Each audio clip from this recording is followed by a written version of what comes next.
हमने रिसेंटली देखा कि आप में से काफी लोग हमारी वीडियोस देखते हो, उनको ढेर सारा प्यार दे रहे हो। तो if you go ahead and subscribe to our channel, it will motivate us to create more videos for you. Hare Hare Krishna. Krishna. Welcome to the 20th episode of husband wife podcast. Sanatan Dharma में 4 वन आश्रम होते हैं, स्टार्टिंग फ्रॉम ब्रह्मचारी आश्रम, गृहस्थ आश्रम, वानप्रस्थ and संन्यास। मेरा क्वेश्चन आपसे ये है कि ऐसा क्या रीजन है कि हम वन आश्रम को आजकल फॉलो नहीं कर पा रहे हैं? तो जैसे कि आपने बताया, हमारे सनातन धर्म में 4 आश्रम होते हैं और बचपन से ही उन्हें फॉलो करने के लिए पहले के टाइम में सिखाया जाता था। जैसे आजकल के टाइम में स्कूल होते हैं, तो पहले के टाइम में गुरुकुल्स होते थे जहाँ पे आपको ब्रह्मचारी का पाठ सिखाया जाता था, आपको किसी स्किल में डेवलप किया जाता था और उसके बाद ही आपको गृहस्थ जीवन में एंटर कराया जाता था जब आप कोई स्किल सीख जाओ। आजकल के टाइम में तो वेस्टर्नाइज वर्ल्ड इतना ज्यादा हो चुका है, मॉडर्न वर्ल्ड कह लो उसको, कि गुरुकुल तो आजकल बहुत ही कम रह गए हैं। मैक्सिमम जो बच्चे होते हैं वो स्कूल में ही जाते हैं, वेस्टर्न एजुकेशन ही लेते हैं। फिर उनकी लाइफ में क्या चेंजेस आते हैं उससे? आजकल के टाइम में बहुत ही ज्यादा डिफरेंस आ चुका है। जो हमारा एजुकेशन सिस्टम है वो बिल्कुल ही वेस्टर्नाइज हो चुका है। वो प्रेरित है यूएस यूके इन सब से। पूरा प्रॉपर एजुकेशन सिस्टम हमारे ऊपर थोप दिया गया है। हम अपने गुरुकुल की एजुकेशन तो भूल ही चुके हैं और जो भी हम आजकल अपने मॉडर्न वर्ल्ड में सीख रहे हैं वो बिल्कुल ही उल्टा सीख रहे हैं, क्योंकि हम आजकल देख रहे हैं सोशल मीडिया में, ये जो इंस्टाग्राम में छोटे छोटे बच्चे आजकल रिलेशनशिप में आ रहे हैं और मतलब स्कूल टाइम से ही बच्चे एक दूसरे के दोस्त बन के पसंद कर लेते हैं एक दूसरे को आपस में, और उसके बाद लिव इन में या फिर गर्लफ्रेंड बॉयफ्रेंड बन जाते हैं और उसके बाद शादी भी नहीं करते, वैसे ही मतलब ब्रेकअप कर लेते हैं, फिर नए बॉयफ्रेंड नए गर्लफ्रेंड। तो आजकल ये तो बहुत कॉमन हो चुका है। ये हमारे कल्चर में इतना इन्वॉल्व नहीं था पहले। आजकल के कल्चर में ये बहुत कॉमन हो चुका है, जो कि मॉडर्न वर्ल्ड के आई से देखा जाए तो उन्हें ठीक लगता है, बट डिफरेंट डिफरेंट पर्सपेक्टिव हो सकते हैं सबके अपने अपने। पहले के टाइम में जब बच्चे गुरुकुल जाते थे तो वो अपने सनातन धर्म के बारे में या जो भी उनका रिलीजन है उसके बारे में ज्यादा जान पाते थे। उनकी वैल्यूज काफी स्ट्रांग होती थी, उनको एल्डर्स की रिस्पेक्ट करना आता था। लेकिन अगर हम आजकल की बात करें तो बच्चे स्कूल जाते हैं, गुरुकुल जैसा सिस्टम इतना रह नहीं गया। In majority of the cities Gurukul होंगे तो बहुत कम जगह ही अभी इंडिया में रह गए हैं, जो कि एक्चुअली हमारा कल्चर है। मे बी कुछ स्कूल्स कोट भी करें कि हम वैल्यूज सिखाते हैं, बट वी ऑल नो कि इतनी कोई वैल्यूज उतनी इनबिल्ट नहीं होके आती है बच्चों में।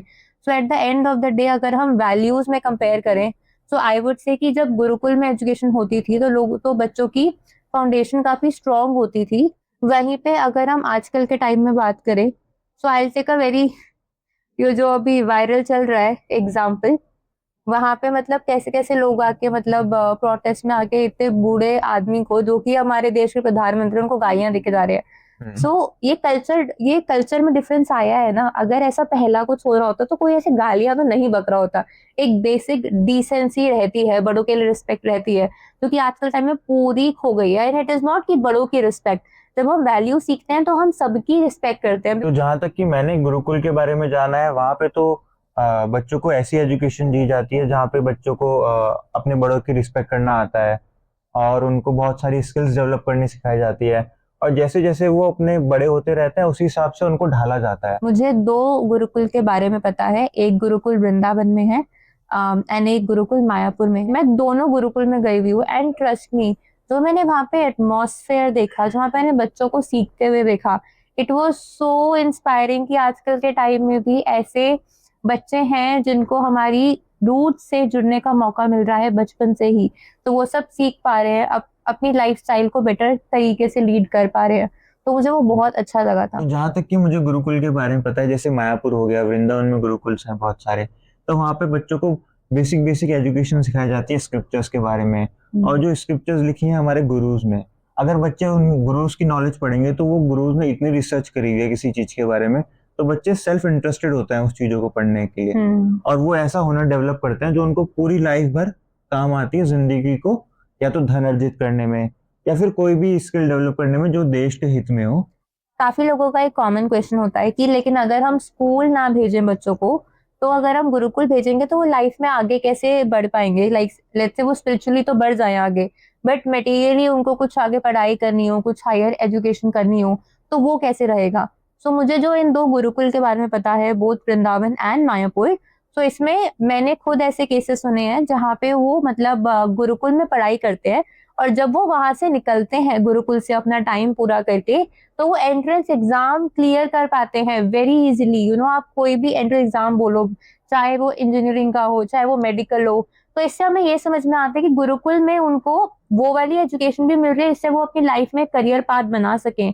एट द सेम टाइम उनको एक फाउंडेशन उनकी बिल्ड हो रही है शुरू से, उनको एक स्पिरिचुअल इंक्लाइनेशन मिल रहा है, एंड वहीं पे उनको एक लाइफस्टाइल लीड कैसे करना है वो सब भी सिखाया जा रहा है। आजकल के टाइम में बहुत ज्यादा प्रेशर रहता है स्टूडेंट्स के ऊपर कि उनको इतने परसेंट मार्क्स लाने हैं, उनको ये वाला एंट्रेंस एग्जाम क्लियर करना है, या उनको कॉलेज में इतने मार्क्स लाने ही लाने हैं तभी उनको कैंपस प्लेसमेंट मिलेगा। तो it is an on going pressure on the students. मतलब वो 10th क्लास से या 9th क्लास से शुरू हो जाता है और वो कॉलेज तक रहता है। First class. हाँ, मतलब इन सम केसेस फर्स्ट क्लास से भी हो जाता है, बट जो मेजोरिटी ऐसे करियर वाला शुरू होता है वो 9th से शुरू होता है। ठीक है, 9, 10th, 11th, 12th प्रेशर ही रहता है स्टूडेंट्स के ऊपर, कॉलेज में भी प्रेशर ही रहता है।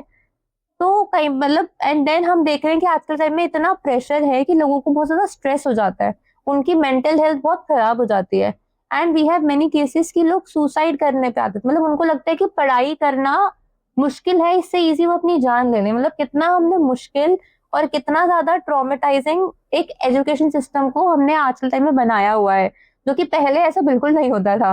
So the difference between again school and Gurukul is, Gurukul में जब वो स्पिरिचुअली आगे बढ़ रहे हैं तो उनकी कॉन्सेंट्रेशन पावर बढ़ रही है, उनको कोई मेंटल हेल्थ इश्यूज नहीं आएंगे, उनको अंदर से इनर हैप्पीनेस मिलेगी, जो कि अगर हम नॉर्मल स्कूल्स की बात करें तो वो प्रेशर में ही अटके रह जाएंगे, और इनर हैप्पीनेस उन्हें स्कूल जाने से तो बिल्कुल नहीं मिलेगी। एक और पॉइंट आता है एसोसिएशन का। जैसा हमारा संग होता है वैसा हमारा रंग होता है, राइट? तो अगर हम स्कूल जाते हैं तो हम वही सब देखते हैं कि लोग प्रेशर में हैं, बस एक रेस में भाग रहे हैं, तो हम भी उस रेस में लग जाते हैं कि हमें भी ये करना है, ये करना है, ये करना है, ये करना है। वहीं पे अगर हम गुरुकुल की बात करें तो वहां पे हम देखते हैं कि सारे बहुत काम है, सबका एक मे बी स्पिरिचुअल गोल हो सकता है, सबका एक रूटीन होता है जो वो डेली फॉलो करते हैं, तो वहां पे ऐसा कोई प्रेशर नहीं रहता। तो जब बच्चे के आसपास ही प्रेशर नहीं होगा तो बच्चे के ऊपर भी प्रेशर नहीं आएगा। So association plays a very important role. In the end मैं यही कहना चाहूंगा कि आप बच्चों को एक गुरुकुल में भेजें या स्कूल में, आपको उनको पर्सनली ध्यान रखना है कि वो क्या पढ़ रहे हैं, किसके साथ एसोसिएट कर रहे हैं, और अगर वो स्कूल भी जा रहे हैं तो उनको स्क्रिप्चर्स के बारे में पढ़ाइए। Thank you so much for watching husband wife podcast. Hare Hare Krishna. Krishna.